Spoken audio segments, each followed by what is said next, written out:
Comrades, it's a great honor and pleasure to be here and to be given the opportunity to say a few words. I will try to keep myself to under 10 minutes.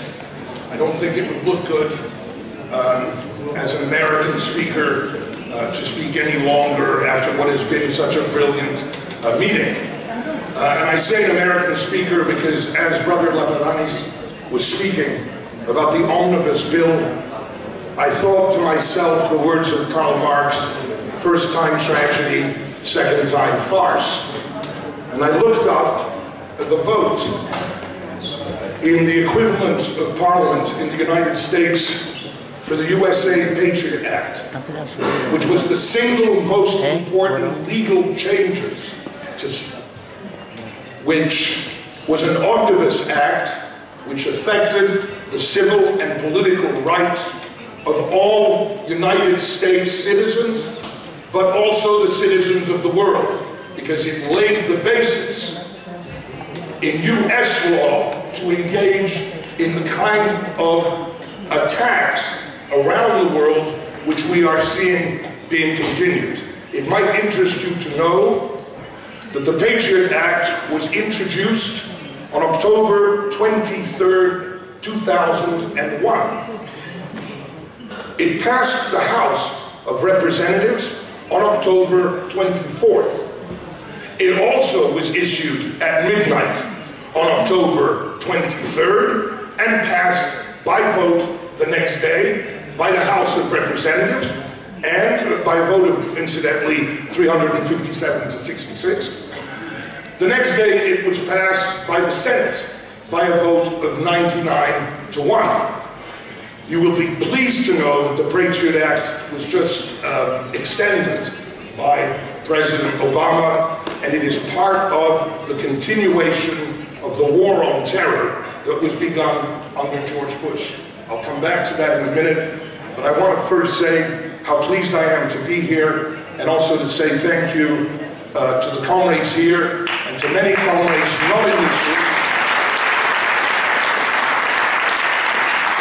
Not just because you have the curse and the privilege to be the laboratory for the Troika, but also because of the inspiration and direct solidarity that you have made available to people struggling in other countries. I have the end of a message that was sent within 3 days of the launching of the Chicago teachers' strike by the president and vice president of the Greek Teachers Union.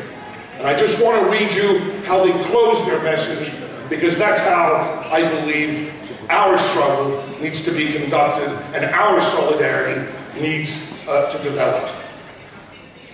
They wrote, "The teachers in Greece are struggling to overthrow the government policy which, along with the Troika, the EU, the ELB and the IMF, has already implemented a severe austerity program affecting salaries and cutting schools and pensions and in the fields of education and health. To the Chicago teachers we say, your fight is truly our fight. We are going to win." Now I cannot repeat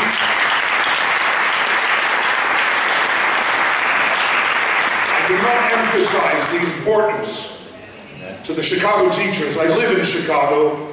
I sent the message to the Chicago Teachers Union and their publicity director, and I can't let you know what it means, especially in a country like the United States, whose labor movement, whose working class movement is weak and defensive, to get that kind of support. I also must say something about the support that comrades in the R project, comrades in Syriza and its component parts, and members of parliament have given us in launching a defense campaign for the left in Egypt, which faces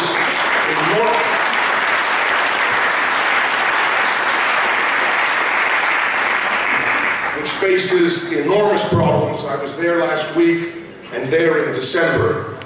And I want to say that the situation in Egypt is grim, because that's the situation. Because from the mobilization in the streets, the government has used the question of a war on terror against the Muslim Brotherhood to increase power in its own hands and to begin the process of smashing all opposition. You will know, perhaps, that members of the Postal Workers Union were swept up in a raid at dawn. Many dozens of leftists have been thrown in jail, and you will have seen the verdict last week that 529 members of the Muslim Brotherhood, or alleged members of the Muslim Brotherhood, have been sentenced to death for the killing of one policeman and the destruction of some property. I would not have thought that to be the case 6 months ago, but in looking back at the trajectory of the Egyptian revolution, in fact, in looking back at the trajectory of the struggle in Greece, or our own struggle, I think some of us, I can speak for myself, forgot what it actually means to take on capitalism, the social system, and what it represents, and what you need to build, despite enormous demonstrations. The biggest demonstrations, some people estimate, in world history, but that is insufficient when it comes to the question of challenging the state and challenging capital. And comrades in Greece will know that. We were very happy with one teacher strike. We've had 45 general strikes, so we're a little bit behind. But I believe that we live in a time in which the reconstruction of a left, of a real left, and the reconstruction of political cadres at every level is the absolute essential necessity for our future. The last person I want to thank, funny enough, is the cab driver who drove me over. You may not think so now, but let me explain why. I got into the taxi at Syntagma, and I said to him, there are a lot of police in Athens. There are about a dozen of these guerrillas. They're nags and all that bullshit. And he said, yes. I said, oh, you speak English? He said, yes. I said, why are there so many police? He says, it's terrible. The government keeps increasing the police because they are afraid. Okay. And he said, the Greek people have had it up to here. You understand? I said, yeah, I understand. And he said, there will be an explosion. We have been patient, but there will be an explosion. He then said, and whatever happened to Obama?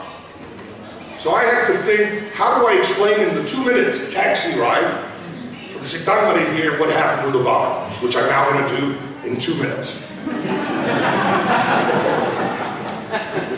You have to understand the Obama candidature as part of a process that began many years ago. The decision to engage in neoliberal politics was a decision shared by the main political parties in the United States, the Republicans and the Democrats. Not to go into any detail, George W. Bush had taken the train so far off the tracks from September 11th, 2001, with the sympathy of the world with the United States, to squandering, I think the only country that still had 90% disfavorable ratings for George Bush was Greece. I remember that. George W. Bush. In most of the rest of the world, slow down. But how can I fit it in 2 minutes? What do you want? Have 3. George W. Bush squandered that and placed American imperial interests in danger in many parts of the world. The Middle East, its relations with China, its relations with Europe, that Obama, as a chosen figure, within the Democratic Party who was promoted and built to lead, promised everything to everyone. The only people who have not gotten anything from the promises to everyone are what later became the 99%, and he gave everything to the 1%. It is no coincidence that the Occupy movement in the United States popularized and captured the imagination of hundreds of thousands, if not millions, of people. It indicated really what has happened since the election of Obama, where people's hopes were raised. Tens of thousands of people were crying in the streets of Chicago the night he was elected. They wanted change, they needed change, they didn't get it. The first thing that didn't move was the economy. The private debt got turned into public debt. I'll say no more, you're familiar with that program. The war program didn't end, it was simply transferred. Withdrawal of some troops from Iraq and a massive acceleration of the drone campaign, the unmanned vehicles doing specified bombings.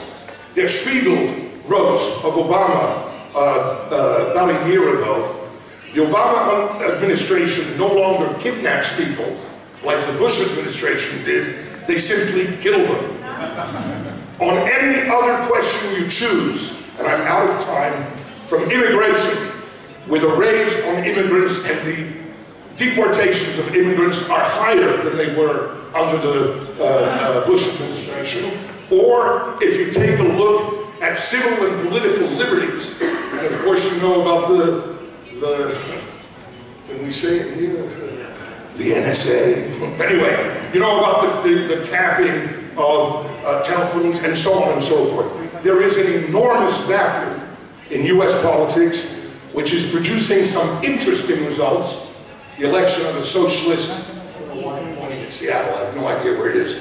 The election of a socialist council person in Seattle. The election of a group of workers independent of any political party in Lorain, Ohio, a small automobile town.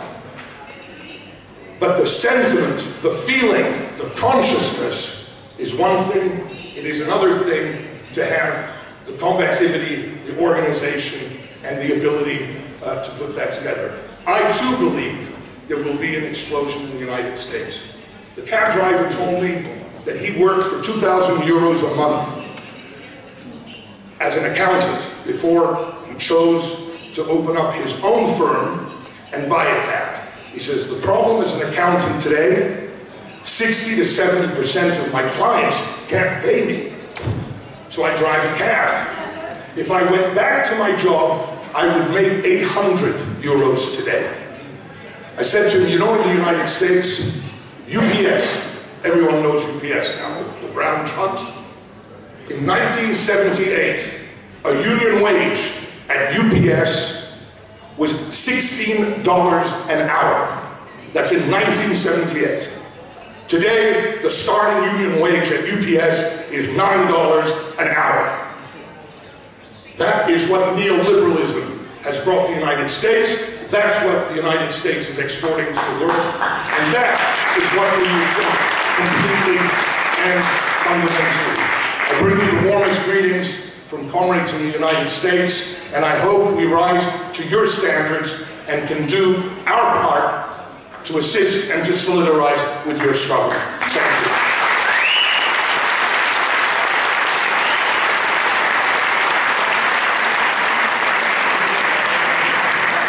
Ευχαριστούμε τον σύντροφο τον Άχμετ.